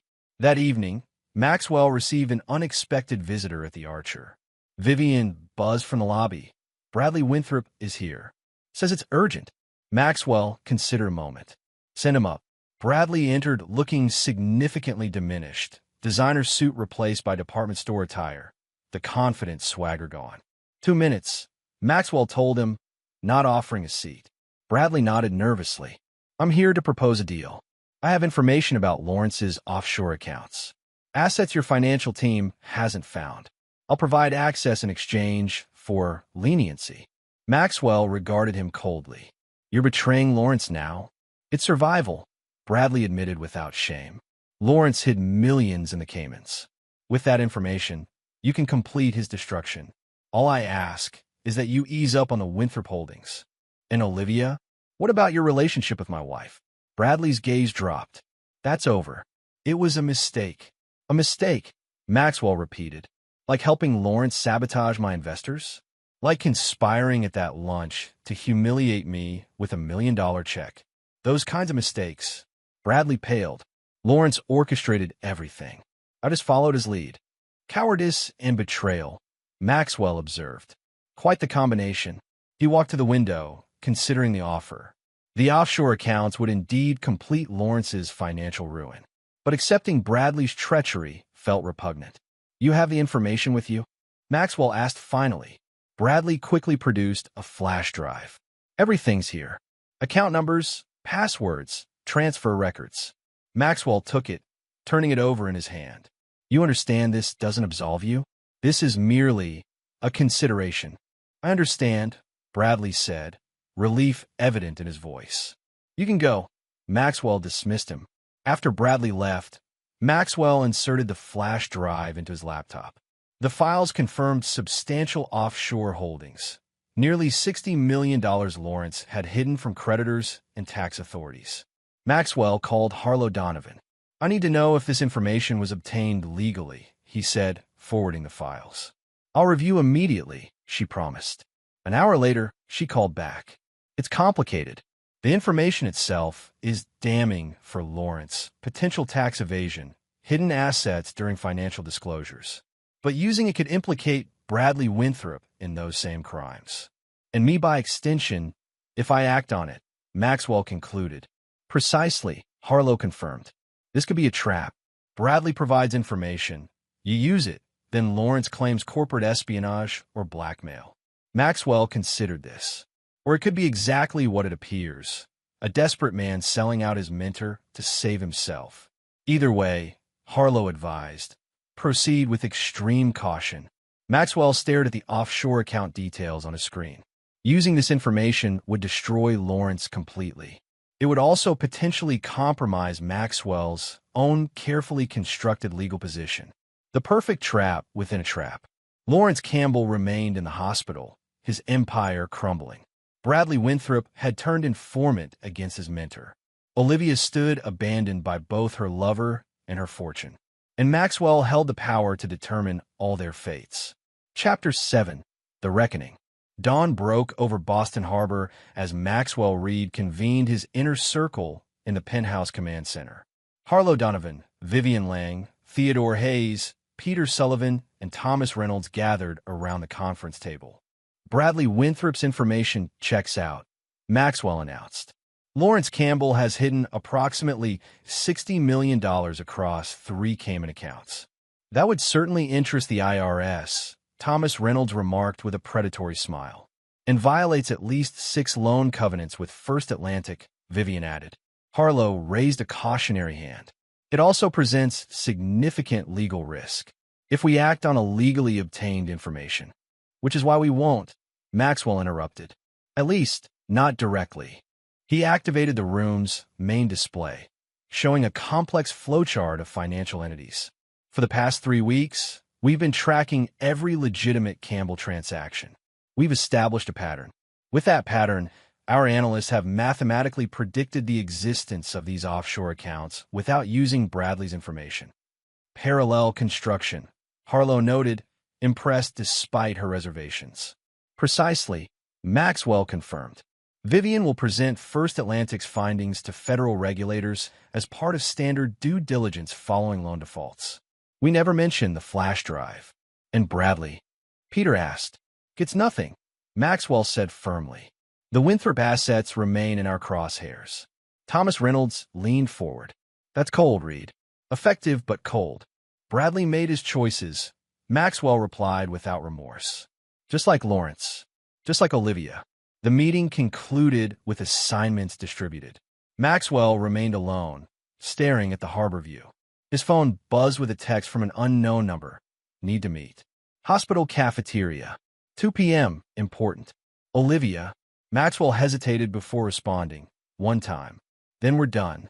Massachusetts General Hospital's cafeteria offered little privacy, but that suited Maxwell fine. Olivia waited at a corner table, her designer clothing replaced by simple jeans and a sweater, her usually perfect makeup subdued. Thank you for coming, she said as he sat across from her. You said it was important, Maxwell replied neutrally.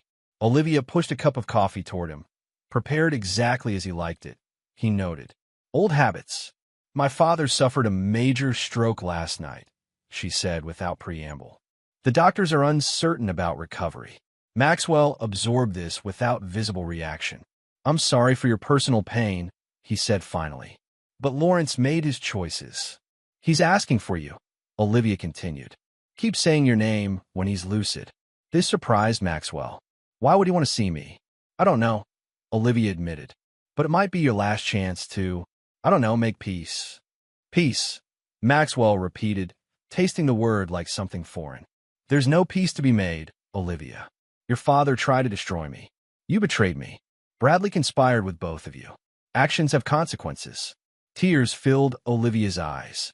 The Maxwell I married wouldn't be this cruel. The Maxwell you married died the day you smirked while your father tried to buy him off, he replied evenly. You created this version of me. All of you. So that's it? Endless revenge? When does it stop? Maxwell stood. When justice is complete. And then what? Olivia challenged. Does destroying us all make you happy? The question caught him off guard. Happiness hadn't factored into his calculations for months. Goodbye, Olivia, he said, leaving his untouched coffee on the table. Instead of exiting the hospital, however, Maxwell took the elevator to the stroke ward. Lawrence Campbell's private room was easy to find, the largest on the floor with a dedicated nurse stationed outside. "I'm Maxwell Reed," he told the nurse. "I understand Mr. Campbell asked for me." She nodded. "He's been in and out of consciousness, but yes, your name has come up repeatedly." Lawrence lay connected to monitoring equipment, his imposing presence diminished by illness. His right side appeared immobilized, his speech slurred when his eyes fluttered open. "Reed," he managed, recognizing Maxwell. "You came." "Curiosity," Maxwell explained, remaining near the door. "What could you possibly have to say to me now?" Lawrence struggled to form words. "Not what you think. What I think," Maxwell said coldly, "is that you're facing the consequences of your actions. Your empire is falling. Your offshore accounts have been flagged for investigation. Your protege, Bradley, has betrayed you." A flicker of surprise crossed Lawrence's partially paralyzed features. "Yes, Bradley offered me everything," Maxwell continued. "Account numbers, passwords, transfer records. He sold you out to save himself." Lawrence closed his eyes, a single tear escaping. "No surprise. Then why ask for me?" Maxwell demanded. "To warn you," Lawrence managed. "Olivia, not what she seems." Maxwell laughed bitterly. "That's your deathbed revelation? That your daughter is deceitful? I learned that firsthand." Lawrence shook his head with obvious effort. "Worse, she orchestrated everything." "What are you talking about?" "Bradley, her idea. Destroy you, her plan. I just followed." Maxwell stared, processing this claim. "You expect me to believe Olivia masterminded my downfall? That you were a puppet?" "Check." Her private email. Password: Beacon Hill 1990. See truth. Maxwell's phone buzzed, Vivian calling with an update on the financial maneuvers. He ignored it, focused on Lawrence's struggling words. "Why tell me this now?" Maxwell demanded. "Dying man's confession," Lawrence whispered. "You won fair. She never loses." Maxwell left the hospital in turmoil, Lawrence's claims echoing in his mind. Could Olivia have been the architect rather than a participant? It seemed implausible, Lawrence Campbell yielding control to anyone, even his daughter. Yet doubt had been planted. Back at the Archer, Maxwell accessed Olivia's email using the credentials Lawrence had provided. If this was a trap, he was walking into it willingly. The account opened. Dozens of exchanges between Olivia and Bradley dating back 2 years, long before the affair supposedly began. Messages outlining a systematic plan to liberate Campbell assets from Lawrence's control. Discussions about using Maxwell as both distraction and scapegoat. One email from Olivia to Bradley stood out. "Father remains fixated on M's inevitable failure. We'll use that. When Shield Core collapses, you'll console me. I'll return to the family fold bringing M's technological insights, and Father will never suspect we're positioning for the succession plan. 2 years max." Maxwell sat back, stunned. He had believed himself the victim of Lawrence's snobbery and Olivia's faithlessness. The truth was far more calculated. He had been a pawn in a dynastic power struggle. His phone rang again. Harlow Donovan. "Federal regulators have frozen the Campbell accounts based on our information," she reported. "Lawrence could face criminal charges if he recovers." "And Bradley Winthrop?" Maxwell asked, attempting to flee the country. "Border Patrol has been alerted." "Let him go," Maxwell decided. "He's irrelevant now." Another piece clicked into place. Maxwell called Theodore Hayes. "I need everything on Olivia Campbell's personal finances, not the joint accounts with me. Her private holdings." Within an hour, Hayes delivered the report. As Maxwell suspected, Olivia maintained separate accounts Lawrence knew nothing about, accounts that had seen substantial transfers from Campbell companies over the past 3 years. The mastermind revealed. Maxwell summoned Thomas Reynolds for an urgent meeting. "I need a change in our strategy," Maxwell explained, outlining his discoveries. Reynolds whistled. "The daughter orchestrating the father's downfall. while using you as cover. That's impressively ruthless. Indeed, Maxwell agreed, which is why we're pivoting. Lawrence remains a target, but Olivia becomes primary. She has far less visible wealth, Reynolds pointed out, but potentially more hidden assets, Maxwell countered. And something Lawrence lacks, vulnerability through emotional attachment. Reynolds raised an eyebrow. To what? Certainly not you or Bradley at this point. Maxwell smiled coldly. To the Campbell name itself. Her identity is tied to being Lawrence's daughter, heir to the dynasty. What if that legacy disappeared completely?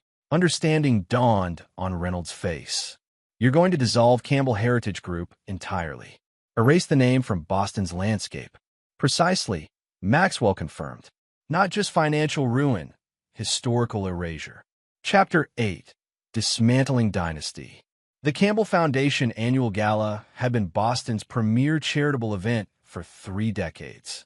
Despite Lawrence's hospitalization and the family's financial turmoil, Olivia insisted the tradition continue, a show of resilience and continuity for Boston society. Maxwell received an invitation, much to his surprise. Handwritten by Olivia, a truce for one night. For charity's sake, he understood the real message.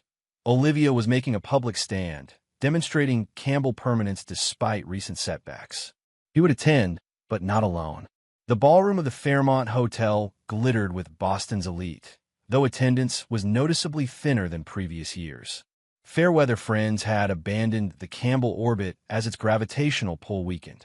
Maxwell arrived with Diana Montgomery, the philanthropist daughter of Boston's police commissioner. Not a romantic pairing. Diana understood her role as strategic ally for the evening. Olivia greeted them at the entrance, her composure impeccable despite the subtle flinch when she saw Diana. Maxwell, Ms. Montgomery, how unexpected. Diana serves on 3 charitable boards with me now, Maxwell explained smoothly.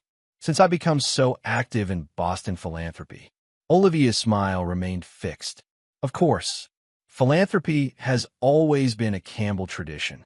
For now, Maxwell replied mildly.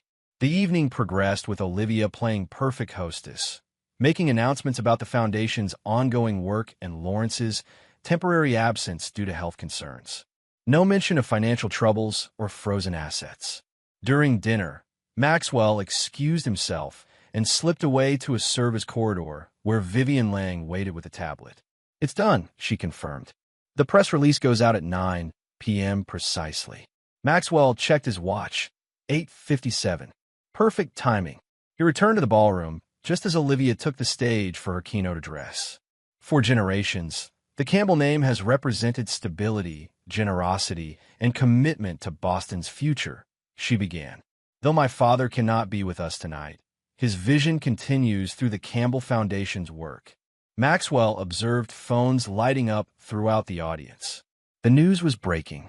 Faces turned toward screens, then toward Olivia in shock. Whispers spread like ripples in still water. Olivia faltered, noticing the disturbance. Is something? Diana Montgomery, right on cue, stood and approached the stage, her own phone extended. Ms. Campbell, I believe you should see this. Olivia scanned the screen, color draining from her face. Her eyes sought Maxwell in the crowd, finding him watching calmly from his table. If you'll excuse me, Olivia managed before hurrying from the stage. Maxwell followed her to a private anteroom where she stood trembling, staring at her phone. Reed Global acquires Campbell Foundation, she read aloud. All assets to be redistributed under Reed Charitable Trust. Campbell name to be removed from all programs and properties effective immediately. She looked up, eyes blazing. You can't do this. The foundation is separate from the business holdings. Actually, I can, Maxwell corrected. The foundation's endowment was collateralized against Campbell Heritage Group loans now owned by First Atlantic. Furthermore, the board voted unanimously this afternoon to accept Reed Global's restructuring proposal. The board works for my family. Worked, Maxwell corrected. Past tense. They now answer to the creditors, specifically to me. Olivia's composure shattered. The foundation is our legacy. 3 generations of Campbells built it, and 1 generation destroyed it. Maxwell replied coldly. I warned you, Olivia. Actions have consequences. This is beyond revenge, she whispered. This is justice, Maxwell finished, for using me as a pawn in your game against Lawrence. Oh yes, I know everything. Your father was quite revealing after his stroke. Shock registered on Olivia's face. What did he tell you? Everything your emails confirmed, Maxwell said. Your 2-year plan to use me for my technology while positioning yourself to take control of Campbell Holdings. Bradley as your co-conspirator from the beginning. Lawrence as your ultimate target. He's lying, Olivia insisted. He's trying to shift blame. Beacon Hill, 1990, Maxwell interrupted. Your private email password. Very sentimental. Olivia stumbled backward. You accessed my private correspondence? That's illegal. Perhaps, Maxwell acknowledged, though not nearly as illegal as what those emails revealed about your systematic embezzlement from Campbell companies. He stepped closer. You played a long game, Olivia. 2 years of planning, 3 years of marriage, all to position yourself against your father while using me as cover and scapegoat. It wasn't like that, she whispered. Not at first. Save it, Maxwell dismissed. The Campbell dynasty ends tonight. No foundation, no legacy, no generational wealth, just disgrace and federal investigations. Olivia's shock transformed into calculating assessment. What do you want? There must be something. Nothing you can offer, Maxwell replied. Not anymore. Everyone can be bought, she insisted, echoing her father's words from weeks earlier. Name your price. Maxwell smiled without warmth. That's the difference between us, Olivia. You and your family always believed everything and everyone had a price. Some things don't. Some principles can't be compromised. Self-righteousness doesn't suit you, she snapped. You've become exactly what you claim to despise, ruthless, unforgiving, destroying lives for personal satisfaction. No, Maxwell corrected. I've become someone who stands against people like you. The difference is accountability. You and Lawrence and Bradley believed yourselves above consequences. I'm simply proving otherwise. His phone buzzed. A message from Thomas Reynolds, federal agents at Campbell offices. Seizing documents. Your federal problems begin tonight, Maxwell informed her. Your separate accounts have been flagged for investigation. The trails of money from Campbell companies to your private holdings are being traced as we speak. Olivia paled. You can't prove anything. I don't have to, Maxwell replied. The evidence speaks for itself. And unlike your father, you don't have decades of political connections to shield you. He turned to leave. Maxwell, Olivia called after him, voice cracking. Please, don't do this. He paused at the door. You know what the saddest part is, Olivia? I actually loved you. That wasn't part of any game or strategy. It was real. He glanced back. I wonder if anything was real for you. Maxwell returned to the ballroom, where the gala was disintegrating into shocked conversations and hasty departures. Diana Montgomery joined him. Mission accomplished, she asked quietly. Phase 1, Maxwell confirmed. The foundation was the heart of the Campbell identity. Without it, they're just another failed, wealthy family. And Phase 2, Maxwell checked his watch, begins tomorrow. The complete dissolution of the Campbell name from Boston's landscape. Chapter 9, Cold Satisfaction. Over the following weeks, Boston witnessed the systematic erasure of the Campbell legacy. The Campbell wing at Boston General Hospital became the Reed Medical Center. Campbell Plaza was renamed Innovation Square. The Campbell Fellowship at Harvard Business School transformed into the Shield Core Technology Grant. Each change was accompanied by significant financial contributions from Reed Global, ensuring institutions welcomed rather than resisted the transitions. Lawrence Campbell died in his sleep 4 weeks after the gala. The stroke had left him unable to defend himself against federal investigations or witness the complete dismantling of his life's work. His funeral was sparsely attended, fair-weather friends having abandoned the family entirely. Maxwell did not attend. Bradley Winthrop had indeed fled the country, reportedly living in Monaco on rapidly dwindling funds. Without Campbell backing, his family's businesses had collapsed under scrutiny. His passport had been flagged by federal authorities, preventing his return to the United States. Olivia faced multiple federal indictments for financial crimes. Released on bail, she had retreated to a modest apartment, her assets frozen, her social standing evaporated. 3 times she had attempted to contact Maxwell. 3 times he had declined the calls. 6 months after the gala, Maxwell sat in his office at Reed Tower, formerly Campbell Building, reviewing the final acquisition reports. Campbell Heritage Group had been completely dismantled, its assets distributed across Reed, global subsidiaries, or sold to competitors. The Campbell name had been systematically removed from every property, program, and institution in Boston. A knock at his door interrupted his review. Peter Sullivan entered, looking concerned. "Have you seen this?" he asked, placing a newspaper on Maxwell's desk.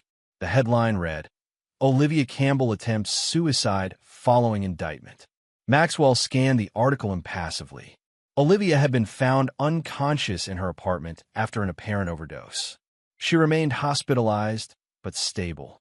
"They're saying it was a cry for help," Peter continued when Maxwell remained silent. "A note was found asking for your forgiveness." Maxwell closed the newspaper. "A manipulation tactic." "Maybe," Peter acknowledged. "Or maybe she's genuinely at rock bottom. She orchestrated her own downfall," Maxwell replied without emotion. "Her father, her lover, and her husband were all pawns in her game. The fact that I won doesn't change that." Peter studied his friend. "You've achieved everything you set out to do, Max. The Campbells are ruined. Their name is gone for Boston. Your success is undeniable." He paused. "Are you happy?" The question echoed Olivia's challenge months earlier in the hospital cafeteria. Maxwell considered it seriously this time. "Happy isn't the right word," he answered finally. "Satisfied, perhaps. Justice has been served." "And what now?" Peter pressed. Maxwell gestured toward the windows overlooking Boston. "Reed Global continues expanding. Shield Corps' technology develops further. Life proceeds. Alone, not alone," Maxwell corrected. "I have colleagues, allies, projects that matter." Peter shook his head. "That's not what I meant." Maxwell regarded his oldest friend calmly. "I know what you meant. The answer is yes, likely alone in the romantic sense. Some experiences leave lasting impressions, Peter. Trust isn't easily rebuilt." Later that evening, Maxwell visited Thomas Reynolds at his club. Ironically, the former Campbell Club, now renamed Beacon Society. To complete victory, Thomas toasted, raising his glass. Maxwell clinked glasses but didn't drink. "Is it ever truly complete?" Thomas looked surprised. "Having second thoughts? After all you've accomplished?" "Not second thoughts," Maxwell clarified. "Just perspective. The Campbells destroyed themselves ultimately. Lawrence through arrogance, Bradley through cowardice, Olivia through ambition. I merely accelerated their inevitable collision with consequences." "Philosophical in victory," Thomas observed. "That's rare. Did you know Olivia attempted suicide?" Maxwell asked abruptly. Thomas nodded grimly. "I heard. Theatrics, no doubt." "Most likely," Maxwell agreed. "Though it raises a question I've been considering. What separates justice from vengeance?" "Intent," Thomas suggested. "Vengeance is emotional. Justice is rational." "Then I've achieved justice," Maxwell concluded. "Because throughout this process, I've remained rational. Calculating. Cold. The most effective way to be," Thomas approved. "Yes," Maxwell agreed, finally sipping his drink. "And therein lies the ultimate cost." The following morning, Maxwell received an unexpected visitor at Reed Tower. Harlow Donovan entered his office looking grave. "Federal prosecutors contacted me," she announced without preamble. "They're offering Olivia a deal in exchange for testimony against Bradley Winthrop and posthumous charges against Lawrence Campbell." Maxwell raised an eyebrow. "Why tell me?" "That's her decision. She's refusing," Harlow explained. "Says she'll only cooperate if you personally ask her to." "Another manipulation," Maxwell observed. "Perhaps," Harlow acknowledged, "but potentially the final chapter in this saga. If she cooperates, the Campbell destruction becomes public record. Your victory becomes legally documented history. Maxwell considered this.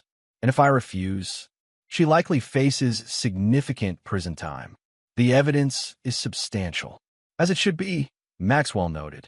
Her crimes were substantial. So you won't see her? Harlow pressed.